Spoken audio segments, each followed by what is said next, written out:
বৌদি আমি এসে গেছি। ও বুড়ো, তুমি কি দাদা বৌদির বাড়িতে নতুন চাকর? বাবা তোমার এই কি অবস্থা? তোমার এত কিছু থাকতে তুমি নিজের বাড়িতে নিজেই চাকর? আমার সব কিছু বৌমার নামে লিখে দিয়েছি। আরে একলা বোন, তুই কখন আসলি? আমি ঠিক সময় এসেছি দাদা। আমাকে ফাঁকি দিয়ে বাবা সবকিছু লিখে দিয়ে বাবাকে দিয়ে চাকরের কাজ করাচ্ছো? না মানে কেন, কি হয়েছে ঠাকুরজি? আমি করাচ্ছি।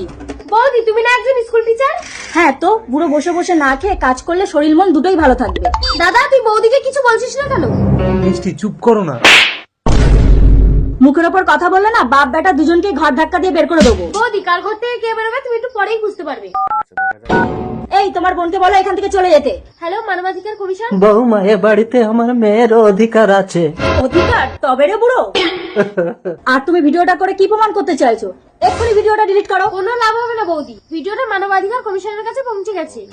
আমরা মানবাধিকার কমিশন থেকে এসেছি। শুনলাম এ বাড়ির বৌমা বৃদ্ধ শ্বশুরের উপর টর্চার করছে, তাকে দিয়ে বাড়ির সমস্ত কাজকর্ম করাচ্ছে। স্যার, কেসটা ক্লোজ করতে কত টাকা নেবে? আপনার শ্বশুরের সমস্ত সম্পত্তি ফিরিয়ে দিন, আর এই নিন আপনার চাকরির পদত্যাগ পত্র। চলুন জেলের হাওয়া খাবেন। আমি জেলে যাবো না স্বামী, আমাকে বাঁচাও। আমাকে বলে লাভ হবে না, বাবার পায়ে ধরে ক্ষমা চাও। বাবা বাবা, আমি কিচ্ছু চাই না, আমাকে ক্ষমা করে দাও। তোর বৌদিকে ক্ষমা করে দে মা। ঠাকুরজি, ওদেরকে বলো না আমাকে ছেড়ে দিতে। ওঠো ওঠো স্যার, ও যখন নিজের ভুলটা বুঝতে পেরেছে ওকে ছেড়ে দিই। ওকে চলুন।